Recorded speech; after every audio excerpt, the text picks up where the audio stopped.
টিভি9 স্বাগত আপনাদের সঙ্গে রয়েছে আমি শর্মিষ্ঠা। আর সকাল ৮টা মানে ৮টা ৮ রিপোর্টার এক্সক্লুসিভ নিয়ে আপনাদের সামনে আমি বিভিন্ন খবরের ইন ডিটেল তুলে ধরবো। তবে সবার আগে আমরা কোন পরিস্থিতির দিকে নজর রাখবো, সাগর দত্ত মেডিকেল, কারণ সেখানে তো আজ প্রতিবাদ আন্দোলনের তৃতীয় দিন। কারণ দুই মহিলা ইন্টার্ন এবং এক মহিলা পিজিটিকে নিগ্রহের প্রতিবাদ চলছে, যে কারণে এই জুনিয়র চিকিৎসকদের কর্মবিরতি জারি। আজ আন্দোলনের তৃতীয় দিন, সেই তৃতীয় দিন সকাল থেকে কি ছবি ধরা পড়ছে, আমার সঙ্গে রয়েছেন সহকর্মী অনন্ত। অনন্ত, কি অবস্থা আজ? বাংলা পোছা দেখো, এখনো পর্যন্ত চিকিৎসক অর্থাৎ জুনিয়র চিকিৎসকরা যে পজিশনে আছে তাতেই অনড় আছে। তাদের যা দাবি যে তাদের ওপর আক্রমণ, অর্থাৎ নিরাপত্তা না পেলে তারা কাজে যোগ দেবে না, এইটাই তারা জানিয়ে দিয়েছেন। গতকাল রাতেও তারা জানিয়ে দিয়েছেন। দেখো, গতকাল আমরা দেখতে পেয়েছি স্বাস্থ্য সচিব থেকে স্বাস্থ্য অধিকর্তা সবাই তারা এসেছেন, জেলা শাসক, পুলিশ কমিশনার, কিন্তু তারা চাইছেন যে তারা আগে দেখবেন তাদের কি নিরাপত্তার ব্যবস্থা হয়েছে। করে দেব তা নয়, নিরাপত্তা ব্যবস্থা করে দেখাতে হবে, তারপরে তারা কাজে যোগ দেবে। দেখো, তারা সেই প্রতিবাদের ভাষা তাদের আমি দেখাই যে তারা লিখেছে আর কবে তিলোত্তমার বিচার পাবে, আর কত উই ওয়ান্ট জাস্টিস, তারপরে থ্রেট কালচার, বিভিন্ন পোস্টার তারা কালকে সারা রাত বসে লিখেছেন। আমি এই মুহূর্তে যদি সাগর দত্তের চিত্রটা তোমায় দেখাই, যদিও আজকে রবিবার এমনিতেই কিন্তু আজকে আউটডোর বন্ধ।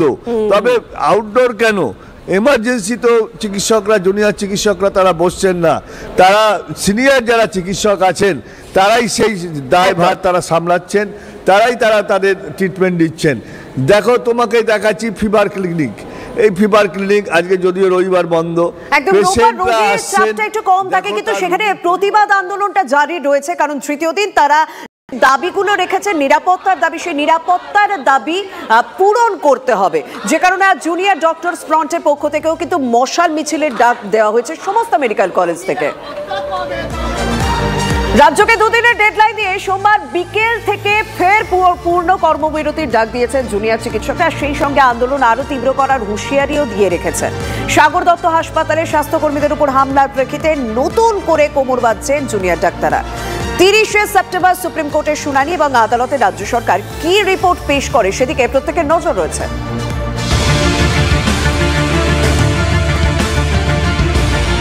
রোগীর পরিবারের হাতে মারধরে ঘটনার পর কর্মবিরতি পালন করেছেন সাগর দত্ত হাসপাতালের জুনিয়র চিকিৎসকরা। এতে ফের সিঁদুরে মেঘ দেখতে শুরু করে প্রশাসন। কর্মবিরতি তুলতে শনিবার বিকালে তড়িঘড়ি হাসপাতালে ছোটেন স্বাস্থ্য সচিব নারায়ণ স্বরূপ নিগম। ছিলেন ব্যারাকপুর পুলিশ কমিশনার ও উত্তর 24 পরগনা জেলা শাসক। তাদের সঙ্গে বৈঠকে পুলিশ কর্মীদের শোকজ করা সহ 10 দফা দাবি জুনিয়র চিকিৎসকরা। প্রশ্ন তোলেন, সুপ্রিম কোর্টের নির্দেশের পর 12 দিন পেরিয়ে গেলেও কেন সিসিটিভি বসল না? আন্দোলনরত চিকিৎসকদের নিরাপত্তার বিষয়ে আশ্বাস দেন শীর্ষ আধিকারিকরা, কিন্তু তাতে যে বরফ গলেনি হাসপাতাল থেকে বেরোনোর সময় তা হাড়ে হাড়ে টের পেলেন তারা। যে মুহূর্তে স্বাস্থ্য সচিব বৈঠক শেষ করে সাগর দত্ত হাসপাতাল থেকে বেরিয়ে যাচ্ছেন, ঠিক সেই সময় জুনিয়র চিকিৎসক যারা অবস্থানে ছিলেন তারা স্বাস্থ্য সচিবকে ঘিরে কার্যত স্লোগান দিতে শুরু করেন এবং পুলিশ এবং স্বাস্থ্য সচিবকে ঘিরে স্লোগান দিয়ে একটা বিক্ষোভকর পরিস্থিতির সৃষ্টি হয় সাগর দত্ত মেডিকেল কলেজ হাসপাতালে। আরে ভয় পেয়ে পালাচ্ছ কেন? স্বাস্থ্য সচিব জবাব দাও, স্বাস্থ্য সচিব পালাচ্ছ কেন? জবাব চাই, জবাব দাও। তাদের প্রত্যেকের বিক্ষোভের সুর, বিক্ষোভের ভাষা একটাই, নিরাপত্তার অভাব বোধ করছেন তারা। সিসিটিভি লাগানো হচ্ছে, এই হচ্ছে সেই হচ্ছে, কিন্তু হাসপাতালে নিরাপত্তা কোথায়? সিসিটিভি তো নিরাপত্তা দেয় না। নিরাপত্তার জন্য পুলিশ দরকার, নিরাপত্তা রক্ষী, সেটা হাসপাতালে কোথায়? স্লোগানের মধ্যেই স্বাস্থ্য সচিব মানলেন নিরাপত্তার অভাব ছিল, সেই সঙ্গে মিলল বাড়তি পুলিশ দেওয়ার আশ্বাস। ঘটনা হয়েছে সেটা উচিত নেই, তার জন্য পুলিশ আজকে থেকে পুলিশ মোতায়েন বাড়ানো হচ্ছে।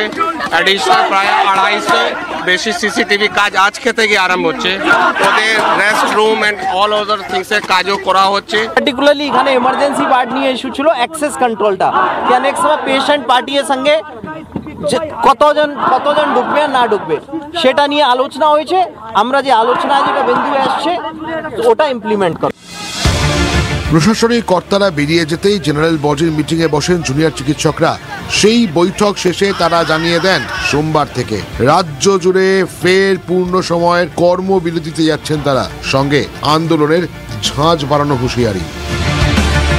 শুধু তাই নয়, এই জায়গা থেকে আমরা এটাও জানাচ্ছি যে এই দুদিনের মধ্যে যদি রকমভাবে 4 এবং 5 যে আমাদের সেফটি সিকিউরিটি এবং থ্রেট কালচার এই নিয়ে দাবি কোনো রকমভাবে কোনো সদিচ্ছা সরকার দেখায়, যে ব্যাপারে আজকে আমরা কনফিডেন্ট হয়ে গেছি যে তারা বোধহয় আর পারবেন না, কারণ তাদের সদিচ্ছার অভাব রয়েছে, যে তাহলে শুধুমাত্র পূর্ণ কর্মবিরতি নয়, তার সাথে কিন্তু আমরা বৃহত্তর আন্দোলনের ডাকও দেব আগামী পরশুর থেকে। আমরা রাজ্য প্রশাসনের কাছে শেষ সময়টুকু দিতে চাইছি, তারা যেন আমাদের এই নমনীয়তাকে দুর্বলতা না ভাবে, সেই জায়গা থেকেই আমরা বলছি যে সোমবার সুপ্রিম কোর্টের হিয়ারিংয়ের পর এবং রাজ্য প্রশাসনের দিক থেকে যে জায়গা উঠে আসছে সেই দেখে আমরা সোমবার বিকেলের থেকে কর্মবিরতির ডাক দিয়ে রাখছি। সিদ্ধান্ত কি পরিবর্তন হতে পারে, সেরকম কোনো ক্ষেত্র আছে?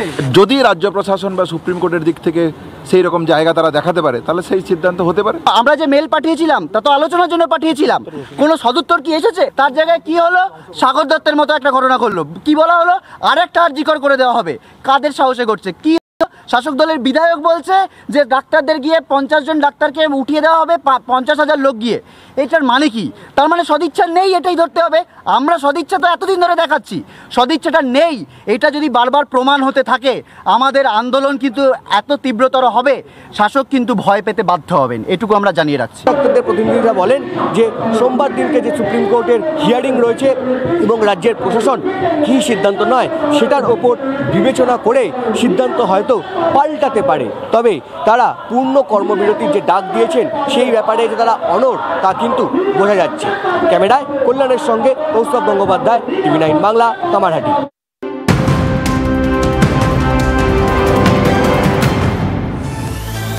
পুজোর আগে কেমন আছে কলকাতার রাস্তা ও আলো?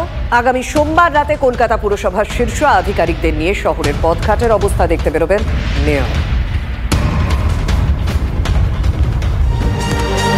জুনিয়র চিকিৎসকদের ফের হুঁশিয়ারি দিলেন হুমায়ুন কবির।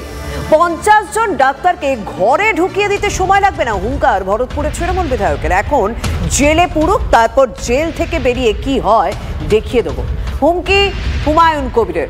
মেডিকেল কলেজ ঘেরাও করে রাখবো, নেত্রী বারণ করলেও শুনবো না, হুঁশিয়ারি হুমায়ুন কবিরের। মুর্শিদাবাদ মেডিকেল কলেজ ও হাসপাতালে গিয়ে হুঁশিয়ারি দিলেন তিনি। সব ডাক্তার, এসব 50টা ডাক্তারের ঘরে ঢুকাতে আমার 2 মিনিট লাগবে। যত খুশি করুক, যত মহামিছিল করবে, এরা যদি 1000 লোকের মিছিল করে, আমি তার পরের দিন 5000 লোকের মিছিল করবো, যে ওদেরকে ঘিরে ওখানে রেখে দেবো মেডিকেল কলেজ। হিম্মত থাকে তো আমার সাথে লড়বে, করুক। যেদিন করবে তার 2 দিনের মাথায় করবো। মেডিকেল কলেজ ঘেরাও করে রাখবো। আমার নেত্রী আমাকে নিষেধ করবে, কিন্তু তাও শুনবো না। আমার অধিকার খর্ব হলে আমি কোনো জায়গাতে আপোষ করবো না। এত বড় সাহস কোথা থেকে পাই, কার মদতে পাই? আমার এগেনস্টে এফআইআর করার হিম্মত কোথা থেকে পাই? হুমায়ুনের এই হুঁশিয়ারির পর জুনিয়র চিকিৎসকরা তারা কি বলছে তাদের বক্তব্য শুনবে, এবং তার পাশাপাশি বিশিষ্ট চিকিৎসক সুবর্ণ গোস্বামীর বক্তব্য। তো বারবার বলেছি যে আমরা আলোচনায় বসতে চাই।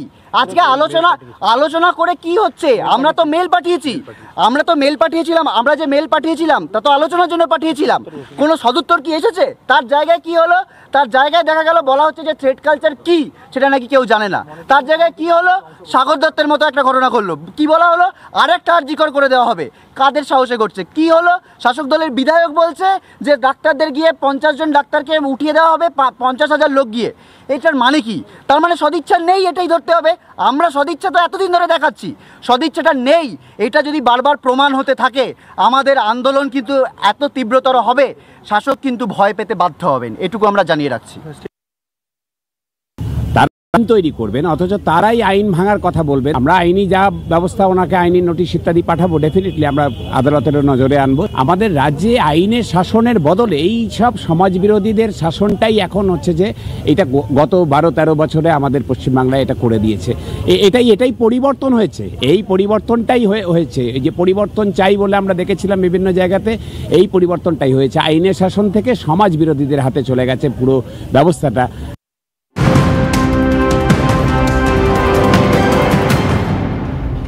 1 বছর পর চাল রপ্তানির উপর নিষেধাজ্ঞা প্রত্যাহার কেন্দ্রে। চালের রপ্তানি শুল্কও কমিয়েছে কেন্দ্র। রপ্তানি শুল্ক থেকে 20 থেকে কমিয়ে করা হলো 10%।